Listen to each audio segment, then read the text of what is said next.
সংগ্রামী ভাই ও বন্ধুগণ, মহাসমাবেশে এ পর্যায়ে বক্তব্য রাখবেন বাংলাদেশ খেলাফত মজলিসের সংগ্রামী মহাসচিব জননেতা মাওলানা জালাল উদ্দিন আহমদ। জননেতা মাওলানা জালাল উদ্দিন আহমদ, মহাসচিব বাংলাদেশ খেলাফত মজলিস।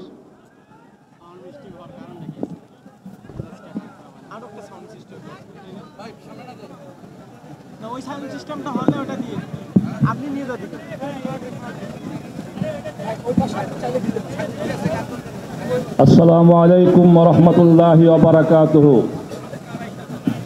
ইসলামী আন্দোলন কর্তৃক আয়োজিত আজকের ঐতিহাসিক মহাসমাবেশের সংগ্রামী সভাপতি,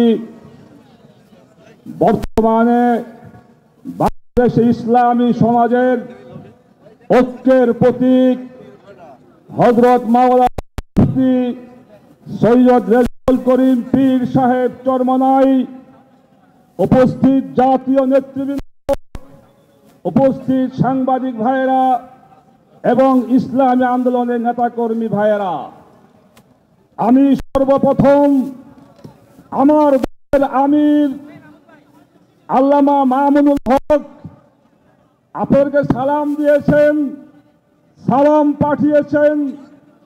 সংগ্রামী ভাইয়েরা আমার, আমরা দীর্ঘ 15 বছর একটি ফ্যাসিবাদী সরকারের আন্দোলন সংগ্রাম করেছি। আমরা 2013 সালে শাপলা চত্বরে আমাদের রক্ত বিলীন করে শত শত মানুষ জীবন দিয়েছি। তার এই ধারাবাহিকতায় 2024 সালের জুলাই আগস্টে ছাত্র জনতার বিপ্লবের মাধ্যমে আমাদের সেই আন্দোলনের বিজয় হয়েছে, ফ্যাসিবাদ সরকারের পতন হয়েছে।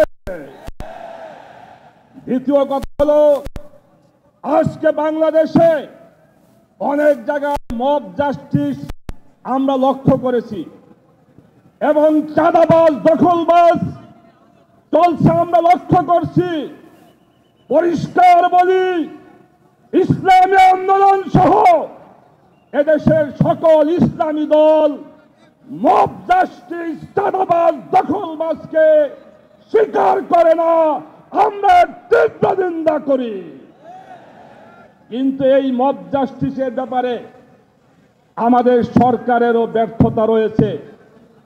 কারণ যারা আওয়ামী লীগের দোসর, যারা খুনি শেখ হাসিনার দোসর, তাদেরকে যদি সরকার গ্রেপ্তার করে শাস্তি দিত, তাহলে জনগণকে এভাবে আসামি ধরে আনতে হইত না।